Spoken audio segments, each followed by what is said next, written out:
આજરોજ Rajkot municipal corporation Gujarat પ્રવાસ નિગમ એમના ઉપક્રમે આંતરરાષ્ટ્રીય પતંગોત્સવ 2026નો પ્રારંભ રાજકોટના પ્રસિદ્ધ રેસકોર્સ મેદાનની ઉપર ઉત્સાહપૂર્ણ માહોલમાં થઈ રહ્યો છે. દેશ વિદેશના પતંગબાજો આ ઉત્સવમાં ભાગ લેવા માટે પધાર્યા છે. રંગબેરંગી અને જુદા જુદા ચિત્ર વિચિત્ર આકારના પતંગો સાથે પતંગબાજો પોતાની પતંગોને અવકાશમાં લહેરાવવાનો સુંદર મજાનો પ્રયાસ કરી રહ્યા છે. રાજકોટવાસીઓ પણ આ પતંગોત્સવને વધાવવા માટે ખૂબ જ વિશાળ સંખ્યામાં અત્યારે અહીંયા ઉપસ્થિત છે.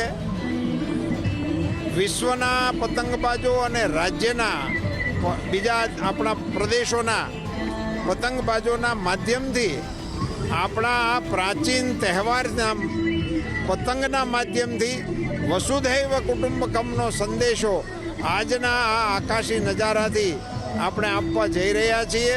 અને એક ભારતીય તહેવાર એ આંતરરાષ્ટ્રીય સ્તર ઉપર પ્રસ્થાપિત થઈ રહ્યો છે, એનું આપણને સૌને ગૌરવ છે.